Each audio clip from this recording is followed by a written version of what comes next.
நாம எல்லாரும் பயங்கரமா எதிர்பார்த்துட்டு இருந்த நம்ம தலைவரோட கூலி படத்துக்கான ட்ரெய்லரை வந்து ரிலீஸ் பண்ண போறாங்க. எப்போ அப்படின்னு சொல்லி கேட்டீங்கன்னா, வர ஆகஸ்ட் 2ஆம் தேதி இந்த கூலி படத்துக்கான ட்ரெய்லரை ரிலீஸ் பண்ண போறாங்க. அதே டேட்ல இந்த படத்துக்கான ஆடியோ லான்ச்சும் வந்து பாத்தீங்கன்னா நடக்க போகுது. ஸோ இந்த கூலி படத்தோட ட்ரெய்லர்லாம் எப்படி இருக்க போகுது அப்படின்னு சொல்லிட்டு நம்ம வெயிட் பண்ணி பார்க்கலாம். ஆடியோ லான்ச்ல நம்ம தலைவர் ரஜினி சாரோட ஸ்பீச்லாம் எப்படி இருக்க போகுது அப்படின்னு சொல்லிட்டு நம்ம வெயிட் பண்ணி கேட்கலாம். அதே மாதிரி நம்ம ராமதாஸ் ஐயா இருக்காருல்ல, இவரோட வாழ்க்கை வரலாறு வந்து படமாக வந்து எடுக்க போகிறாங்க. இந்த படத்தை யார் டைரக்ட் பண்ணுறாங்க அப்படின்னா, நம்ம சேரன் சார் இருக்காருல்ல, அவர் தான் வந்து டைரக்ட் பண்ணுறாரு.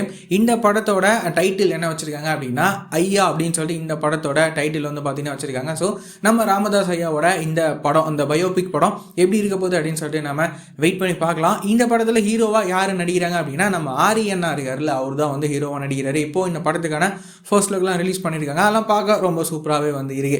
அதுக்கப்புறமா நம்ம ஜிவி பிரகாஷ் அண்ணா இருக்காருல்ல, அவரோட ஒரு புதிய படத்தில் வந்துட்டு நம்ம அப்பாஸ் இருக்காருல்ல, அவர் எல்லாருக்கும் வந்து தெரிஞ்சிருக்கும்.